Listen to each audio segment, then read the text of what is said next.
மரத்தில் செய்யப்பட்ட வீட்டு உபயோகப் பொருட்களின் பயன்பாட்டை பலர் மறந்துவிட்டோம்.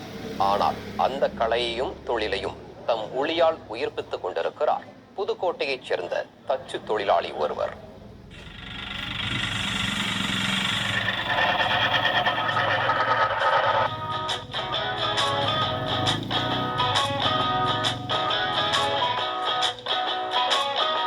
கட்டையில் கலை வண்ணம் செய்யும் இவர் கதிர்வேல்.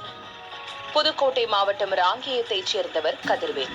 தச்சு வேலைகள் பல தெரிந்தாலும் மரத்திலான வீட்டு உபயோகப் பொருட்களை செய்வதை மட்டுமே கடந்த 10 ஆண்டுகளாக தொழிலாக கொண்டுள்ளார் கதிர்வேல். உலக்கை, பருப்பு மத்து, தயிர் மத்து, துடுப்பு, இடியாப்ப உரல், முறுக்கு உரல், அரிவாள் மணை, கட்டை, தேங்காய் துருவிக்கட்டை, பல்லாங்குழி, கரலாக்கட்டை, மருந்து இடிக்கும் உரல், நடைபயிலும் வண்டி என விதவிதமான மரப்பொருட்களை கண்ணும் கருத்துமாக கலை நயத்தோடு தயார் செய்கிறார். ஒவ்வொரு பொருட்களையும் உருவாக்க வெவ்வேறு மரங்களை தேர்வு செய்கிறார் கதிர்வேல்.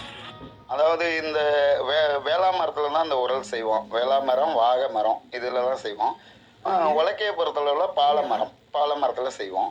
அருவாமனை, தேங்காய் திரி அதெல்லாம் அது வேப்ப மரம் அந்த மாதிரிலாம் செஞ்சுருவோம். இடியாப்பக்கட்டை தேக்கங்கட்டையில் செய்வோம். தாம் தயாரிக்கும் மரப்பொருட்களை காரைக்குடி உள்ளிட்ட செட்டிநாட்டு பகுதிகளில் விற்பனை செய்கிறார் கதிர்வேல். செட்டிநாட்டு சீர்வரிசை பொருள்களிலும் இந்த மரத்தினாலான பாரம்பரிய பொருட்கள் இடம்பெறுகின்றன. இந்த மரப்பொருட்கள் பாரம்பரியமா மக்கள் யூஸ் பண்ணிட்டு வர்றாங்க. இப்போ வர்றதெல்லாம் ஸ்டீல் இதுகள்ல பண்றதுனால உடம்புக்கு கெடுதல் வர வைக்குது. அதனால மரத்துகள்ல நல்ல மரங்கள் போட்டு இந்த மாதிரி மத்து, துடுப்பு இதுகள்லாம் பண்றோம்.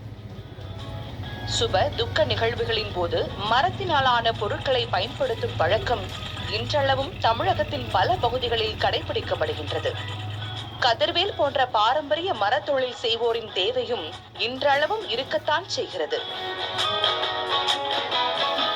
புதிய தலைமுறைக்காக செய்தியாளர் நீதியரசன் சாதிக்.